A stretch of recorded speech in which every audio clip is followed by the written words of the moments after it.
Le miroir ne ment pas, mais ton interprétation peut détruire ta confiance et ça casse plus les carrières que les blessures. Dans le sport de haut niveau, le corps devient un outil de performance. Mais parfois, il devient un tribunal. Je me souviens d'un jeune compétiteur que j'ai accompagné avant une compétition importante. Physiquement, il était prêt.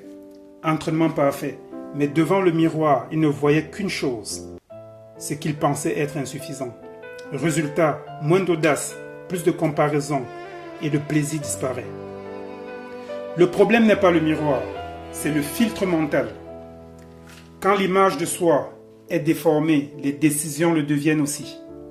Moins de confiance, plus de doute et la performance s'effondre.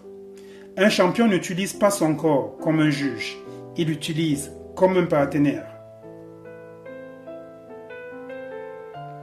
Et ce mécanisme ne touche pas que les sportifs. Au travail, sur les réseaux, dans les relations, beaucoup ne voient plus leur valeur. Ils voient uniquement ce qui manque.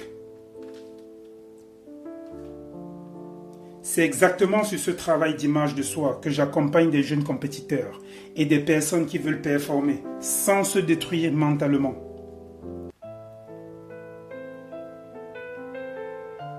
Une performance construite dans le mépris de soi est une victoire à crédit. Et tôt ou tard, la facture arrive.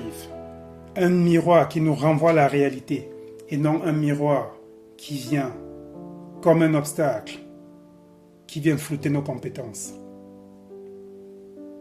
La façon dont on se voit peut être un frein. Ton miroir te pousse à progresser ou est-ce qu'il te fait douter? L'image qu'on porte sur soi peut déformer, influencer, ralentir, changer nos performances.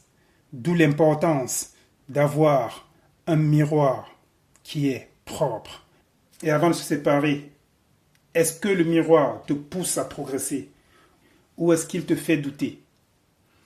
Si ce message te parle, écris-moi en commentaire et partage cette vidéo à quelqu'un autour de toi qui a peut-être besoin de réapprendre à respecter son corps. Dans la mentalité de champion, du terrain à la vie.